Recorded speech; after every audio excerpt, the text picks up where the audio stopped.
नमस्कार दोस्तों।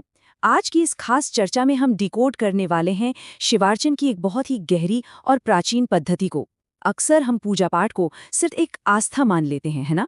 लेकिन आज हम भगवान शिव की पूजा से जुड़ी भौतिक प्रक्रियाओं और उसके पीछे छिपे गहरे दर्शन को समझने वाले हैं। यकीन मानिए, ये कोई साधारण पाठ नहीं है, बल्कि यह अपने आप में एक पूरी वास्तुकला है, एक आर्किटेक्चर है। तो चलिए, बिना किसी देरी के इसमें गहराई से उतरते हैं। शुरुआत करते हैं उस सर्वोपरि वैदिक दर्शन से जो इस पूरी पद्धति का आधार है। यहाँ वेदों को कर्मकांड का अंतिम और सर्वोच्च प्रमाण माना गया है। अब सबसे दिलचस्प बात क्या है? इस दर्शन के अनुसार भगवान शिव कोई अलग सत्ता नहीं है, बल्कि वे स्वयं इन पवित्र ग्रंथों का साक्षात रूप है।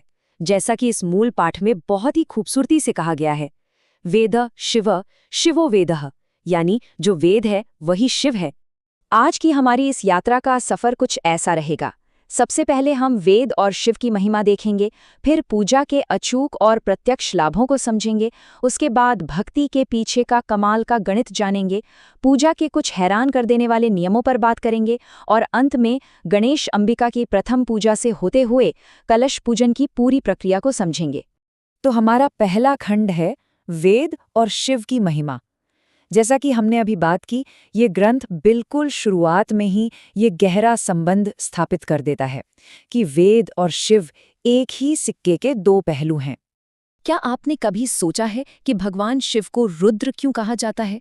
यहाँ रुद्र शब्द की जो परिभाषा दी गई है वो बहुत ही स्पष्ट और शानदार है।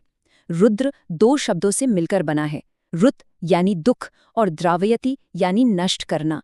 देवता को उस ब्रह्मांडीय शक्ति के रूप में परिभाषित किया गया है जो सचमुच हमारे सांसारिक कष्टों और पीड़ा को नष्ट कर देती है।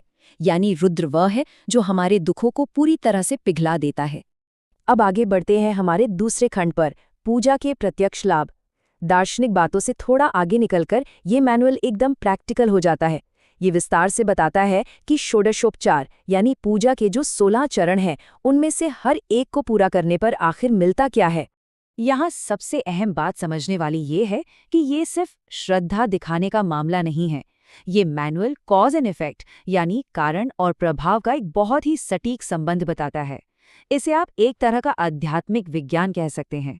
उदाहरण के लिए, ग्रंथ कहता है कि भगवान को वस्त्र अर्पित करने से आयु बढ़ती है, या उन्हें धूप दिखाने से हमारे पूर्व जन्म के पाप नष्ट हो जाते हैं। हर एक छोटे से कदम का एक बहुत बड़ा परिणाम है। तीसरा खंड बात करता है रुद्राष्टध्यायी के चमत्कारिक मंत्रों के बारे में। यहाँ 100 मंत्रों के एक अत्यंत शक्तिशाली समूह का वर्णन मिलता है जिसे शतद्रिय कहते हैं। ऐसा माना जाता है कि इन मंत्रों का पाठ आत्मा को सभी गलतियों और दोषों से पूरी तरह शुद्ध कर देता है। अब भक्ति का ये गणितीय विस्तार देखिए, ये सच में हैरान कर देने वाला है।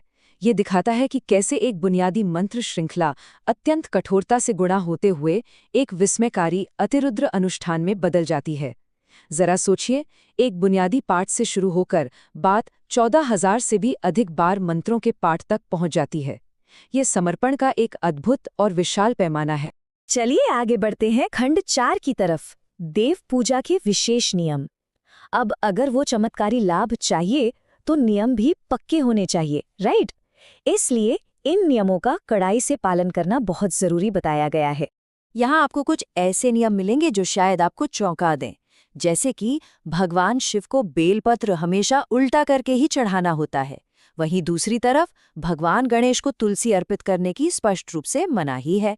दुर्गा जी को दूर्वा नहीं चढ़ाई जाती।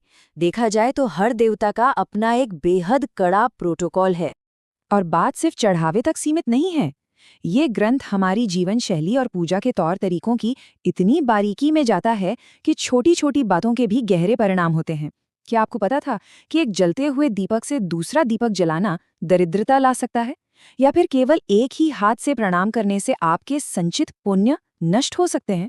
यहाँ तक कि पूजा के दौरान पति पत्नी ठीक कहाँ बैठते हैं, ये भी बहुत मायने रखता है। अभिषेक के दौरान पत्नी बाईं ओर बैठती है, जबकि सामान्य पूजा में दाईं ओर। ये अनुष्ठान की सटीकता का बेहतरीन प्रमाण है।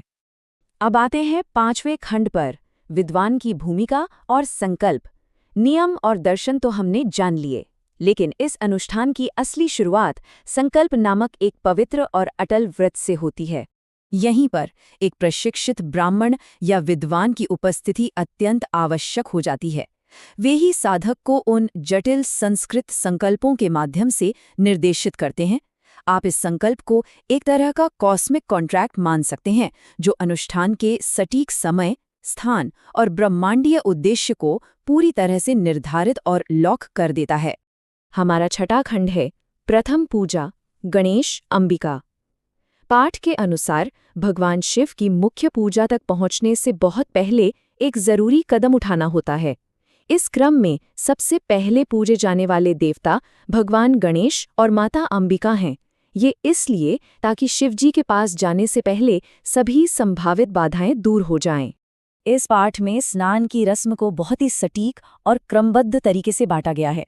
इसमें 5 विशिष्ट अमृत शामिल हैं: दूध, दही, घी, शहद और चीनी।